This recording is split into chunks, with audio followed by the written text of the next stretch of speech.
Hi, how are you? Hi, I'm good, thank you. Okay, great. Sorry about that. First of all, congratulations on everything. And wow, I have to tell you, I don't know how excited you are for the X-Men to come out, but I have a family full of boys that are chomping at the bit. How amazing was it for you to, sink your teeth into this role? It was great. I had a blast. It was one of the most fun experiences, and I loved watching the movie.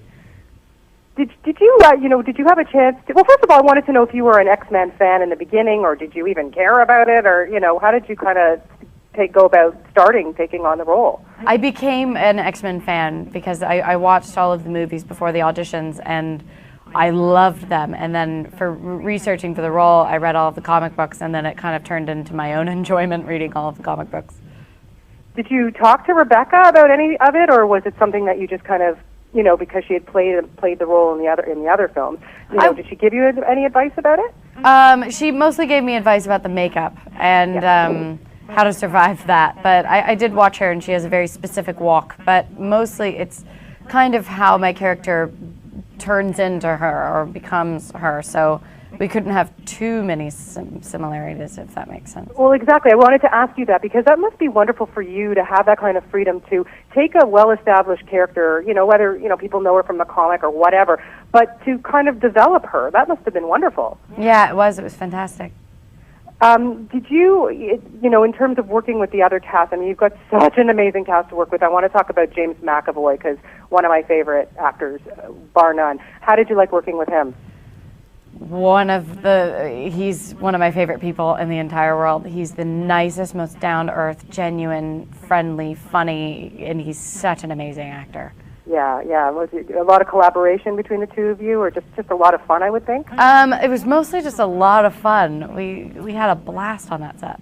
Yeah, and I'll have to ask you about the makeup process because what does it entail, Jennifer? I mean, you must have to have nerves of steel to have to go through that. Now I do. I do have patience of steel. It's about full body was about 8 hours, and I couldn't have made it through without my makeup artist, the 7 girls who did it. We became very close. Now I have to ask you: is blue your most unfavorite color now? Not really, because now it's kind of the color of everything I own, the bottom of my shoes, my underwear, my bathtub, my cell phone, so I kind of have to like blue. Okay, that's all right. Now, I wanted to know, I mean, we've seen you, of course, the success of Winter's Bone, and then we see you in The Beaver and all these amazing indie films. What was it like for you to kind of go from that to this big, huge budget movie? Was it any different, really? It was fun. Filmmaking is filmmaking, but I did have a much bigger trailer, and the food was better. Okay, well, that's a given. I mean, yeah. You should. You're an Oscar nominee now. I mean, give me a break. Come on. Are you still kind of reeling over being at the Oscars and that whole experience? What a beautiful, yeah, absolutely. Beautiful I don't know if that's something that ever sets in. You looked so fantastic. That red dress, if I could fit into it, I would have bought it right away. Thank you. You looked absolutely stunning.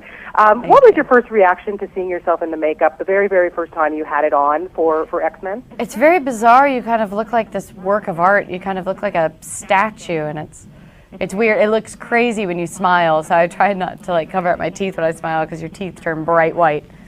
But, yeah, that's what I can imagine. So I guess you didn't have to do any teeth whitening. It's probably just enhanced. Oh, no. You look like a commercial when you're out of there. Just think of the possibilities, Jennifer. Yeah, exactly. That's what they should do for more Trident commercials. Yeah, absolutely. Now, I can't leave you without talking about The Hunger Games, probably one of the most anticipated films to get started. And had you read the books? Were you excited about this? I mean, this is such a coveted role, and the fans on the internet are just going nuts about this. Tell me about the excitement, or just how you're feeling about getting started. I was a huge fan myself before I even really knew about the movie, and then I met with Gary Ross, and I was a hesitant fan as well because it's my favorite book, and I was just so afraid of them making a movie about it because it's so rare that people make movies out of your favorite book and you're satisfied. And after I met with Gary, I knew that he was going to be amazing. I knew that he would do it better, and I would have done anything to be a part of it. Yeah, and is it hard to take on such a character? It's kind of like the Twilight thing when I remember talking to them, and it's like, the fans, the expectation of it. Like, how do you put that aside and just make her your own? Because you have no choice. You kind of have to, or you're not going to do a good job. Yeah, I just so excited for that. So when does that all get started? We're in pre-production for that right now. Okay, well, we look forward to that, and I have to say, I cannot wait to see this X-Men film, just chomping at the bit. Best of luck to you on everything. I remember talking to you here in Toronto, and you're just such a lovely girl and so deserving of all this success.